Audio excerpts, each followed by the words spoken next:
was never really happy. I was never content. And so I would do a whole bunch of different specialties in nursing, trying to find my way because I knew I wanted to be a nurse, but it never really stuck. And it was because that was the wrong environment for me.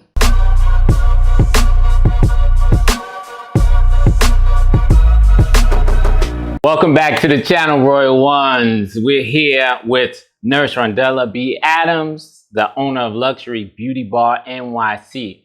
I thought she would be an amazing guest for us to actually have a conversation with, so we can learn about some of the new innovations, the new things that's going on to really take our health to another level.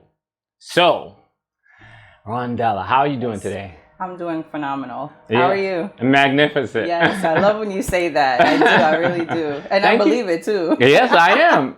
Life is amazing. As long as you're alive. That's right. And you're moving forward. Correct. We're good to go. That's true. Yeah. So tell us a little bit about, how did you even get into having your own spa? So, a few years ago, I had a friend who was actually an esthetician, and she had told me for a few years, like, you're a nurse, you should get into aesthetics. That would be such a good field for you. And I was like, that's not really my jam. Like, I'm in the hospital, like I'm doing that kind of stuff. Like, I don't really want to do that kind of stuff. And somehow or another, she had convinced me to take a class with her, a beauty class. And I did, and it was for, I think, eyelash extensions, it was eyelash extensions, and I loved it, and I was like, this is nice, and it kind of like tapped into some part of my brain that I feel like I hadn't tapped into before, my creative side of my brain, really, and it sparked something inside of me, because, nursing is very structured. It's very like black and white. You do this and this is the result you get. Like, everything is very calculated. And so doing things like aesthetic things, it wasn't like that. It was like I had to use a different side of my brain to achieve what I was, the look I was trying to go for whatever it was, my client.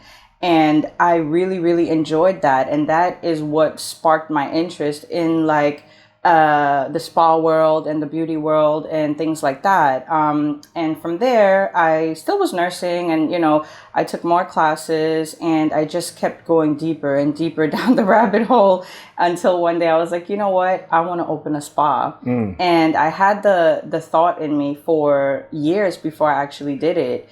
And, what really propelled me to do it was the passing of my sister. So in 2017, my sister was killed. She was hit on her way to work. She was a public school teacher, 29 years old. And that whole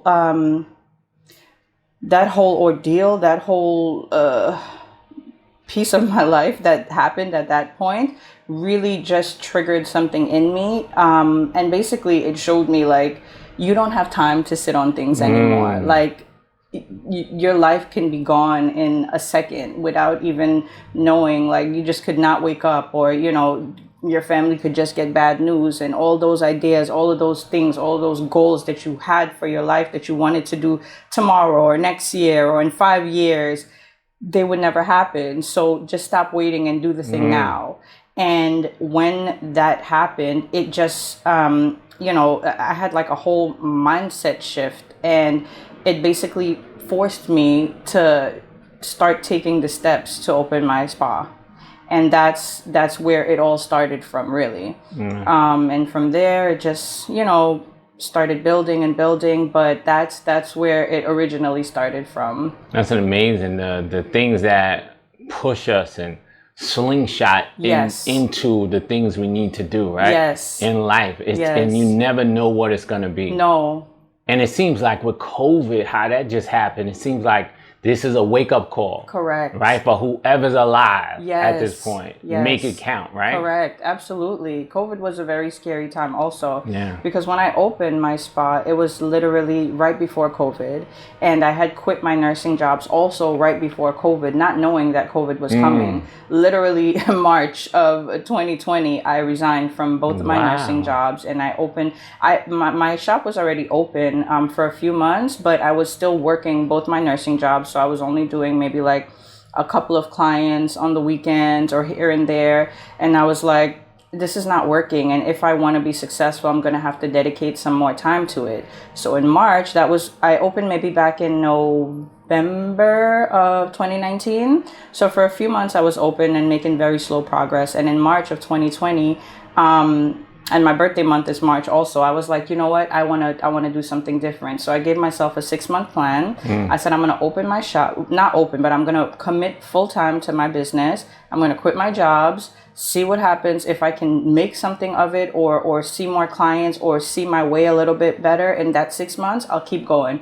If it's a complete failure, I'll go back to nursing. Nursing is like, once you're in it, you can always find a job. So I wasn't worried about that on the back end, but I was like, that was my 6-month plan. And so in March, the beginning of March, I resigned from my nursing jobs. I was open. I was here every day, and it felt so good. It felt amazing. And that was good for all of maybe 2 weeks. Because by the end of March, everything shut down and the world literally stopped. And it was a very scary time. It was a scary time to be in the world. It was a scary time for me personally, because I had just quit both my jobs and my business had to be closed down because all personal care, everything was closed down, but personal care especially, they didn't allow like spas and things like that to be open. So I was like, and I didn't know how long that was going to last for either. So I was just shut down indefinitely. I had just quit my jobs and I was like, oh my gosh, what is happening? But sometimes I feel like things need to get shaken up like that for you to really put everything into perspective. And they also say hindsight is 2020. And looking back at that time in my life, I feel like that was the best thing that could have happened. Like me quitting my jobs, opening my spa when I did, even though it got shut down, because my husband and I are both first responders. So we both would have been mandated to work. Nobody would have been able to take care of our children because there was no tutors, no nothing. They had to be homeschooled.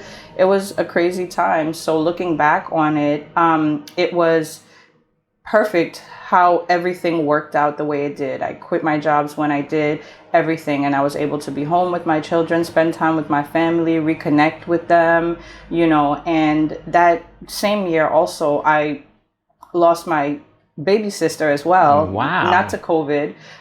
She had a heart condition. So that time was also so precious to me because I was able to spend that time with her. I was able to take care of her in her last days, and it meant the world to me. And it just, it was a very tough year, 2020, but it also put a lot of things into perspective for me.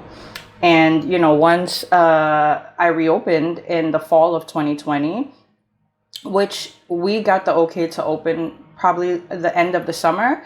But in this area where I'm located, we still had the hot spots. I don't know if you remember. They were talking about the hot I remember spots. all of it. So the hot spots. So we were in a hot spot zone. So they still didn't allow us to reopen until like the end of August. But I didn't open the end of August because that's when my sister got very ill.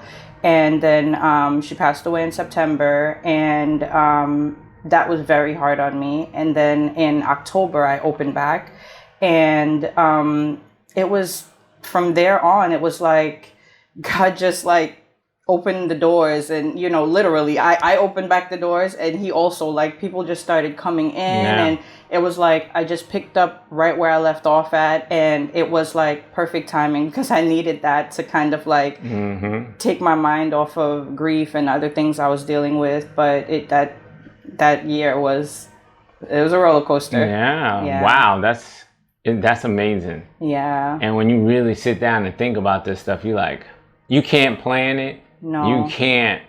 You can't even think about a way to imagine stuff like this. No. And we don't know where we're gonna get taken to. Exactly. We really don't. We don't. So the best thing we could do is follow our gut. Correct. Follow our heart and just see what brings us some kind of joy. Exactly. That's it. We all need to do that, and I think COVID taught a lot of us. It taught me that, it allowed me to also reconnect with myself too and tap into, again, my creative side. Like I started making things. I was making like soaps and candles, and I loved doing that. And I never even knew that I loved doing that, but it gave me time to like just like disconnect from my regular like schedule, and and allowed me to relax in a way that I hadn't in a long time, to do things like that. So we do need that, and we do need to do things that make us happy, because at the end of the day, that's what's really important, and I think people lose sight of that. Like, everybody's so busy like trying to make a dollar, and like, you lose sight of the big picture. It's like, okay, you're making a dollar, but are you happy?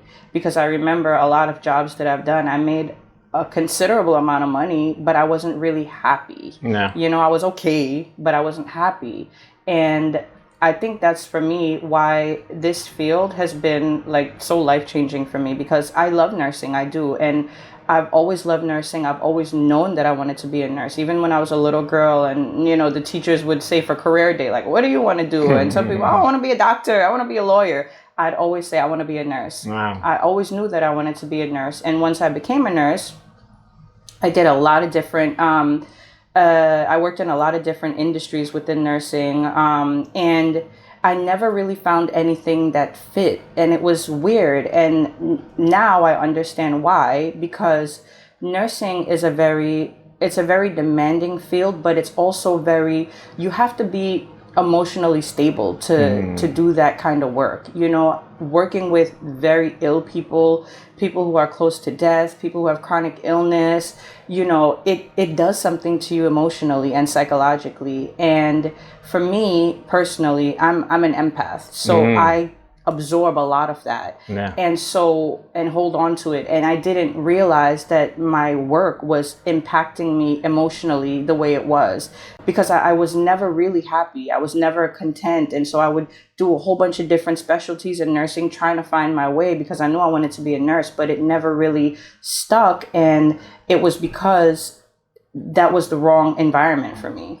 It was the wrong environment for me. And so, the type of nursing that I do now is not hospital nursing, but I still help people.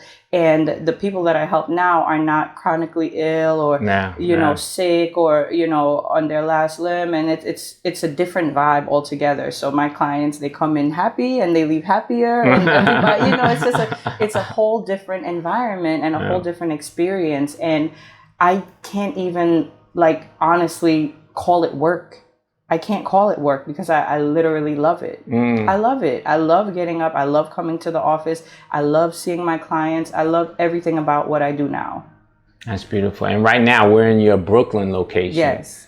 And you also have a Manhattan location too, right? It's on 59th Street, right? Yes. That's amazing. And you opened them both up around the same time? No. So the Brooklyn location is our first location. It's our flagship office. Our Midtown office, it's coming up on a year. We opened that office last October. Oh, that's beautiful. Yeah. Congratulations. Thank you. I mean, just think about how I came about, and I came here, and I just was coming here to do vitamin D3 shots, right? Yes. And because my doctor told me I needed to take them. I needed high dose vitamin D3. Yes. And I'm a real skeptic about a lot of things. And I'm also empath. Right. So I feel people's energy. So I'm real cautious about anybody that's sticking me with anything. Right. So I initially talked to you first. Yes. To get a vibe of you. Right. To see what kind of person you was, right? Because if you don't have good energy, like you said, it affects everything. Yeah. And I'm really, really, really leery about people sticking anything in me. Yes. So you have good energy. I can confirm that. Thank you. So if you like that clip, check out this one right here. If you want to continually learn about things to improve your health on a practical level, subscribe to the channel there.